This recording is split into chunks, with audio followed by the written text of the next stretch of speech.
I need to think. Do you have do you have classic do you have classic jokes? Yeah. It was quite a long time ago. Um, I received a call, like a message from my friend who said, hey, we are doing this mission in here. Would you like to join us and do the things together to train military and medics in the field? And later I discovered that a few friends that I work with from the US have started their own organization that is called Força Ukraine. And that was a mission back in 2023 to do some training for the medics in Dnipro region. And that was our mission together, the first one. And I think it was a good mission as a starting point.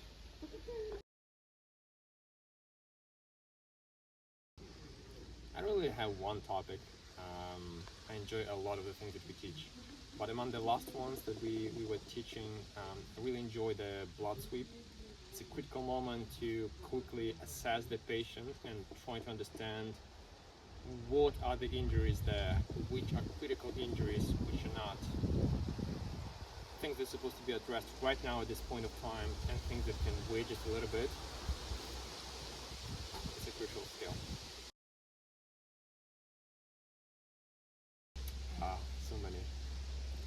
What I really enjoy when we did a big complicated training and there is this evening of the last day that we feel like, finally there is a moment of peace and we don't need to worry about all the complex exercises that we do together, especially as a part of the bigger course, and we can sit down together just as a team and just have a good meal together and just talk, share some jokes, take crazy photos, enjoy just peaceful time together as a team.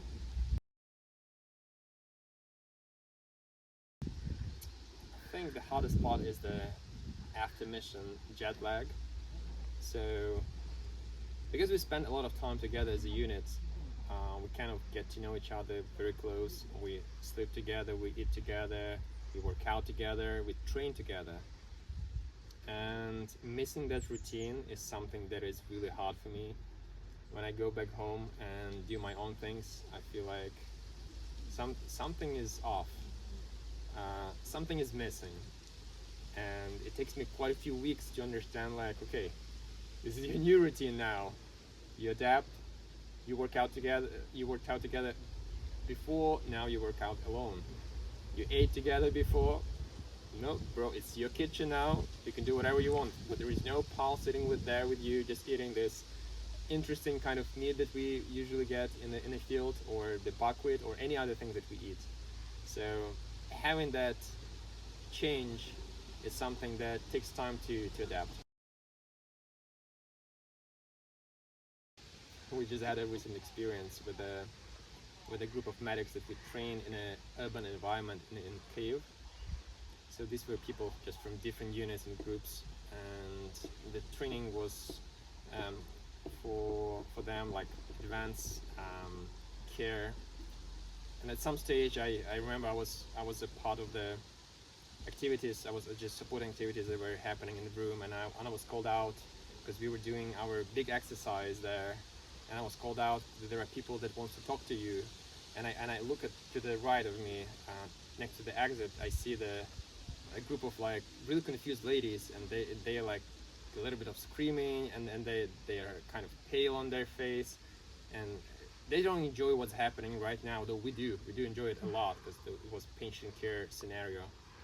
So I approached them and I realized that they are really angry because some of our medics, they were dressed up in camouflage, the equipment like armor and helmet, and they came here because they were confused and kind of scared of the situation, because they thought something wrong is happening. They've seen military people and they thought something is happening here, so they were kind of scared of their life, that there could be another drone attack or something, or some missile launch in the area.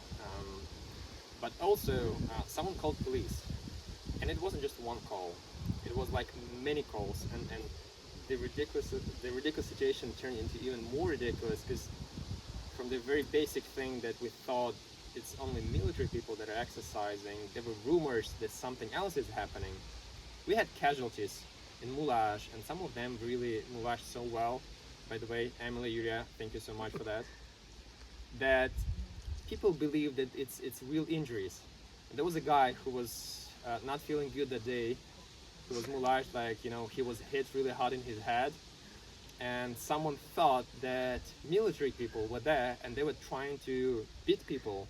So they have beaten this guy, and he's somewhere there, and now he walks outside. When police arrives, they see the guy in all his bruising and all his face, and you know, the picture is not so beautiful anymore.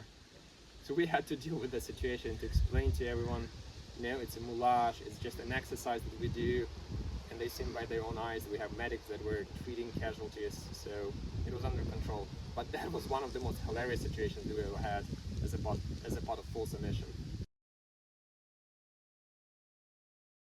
So Ukraine culture is very rich. We have many things that we like here, and our friends from US of course enjoy our food and drinks.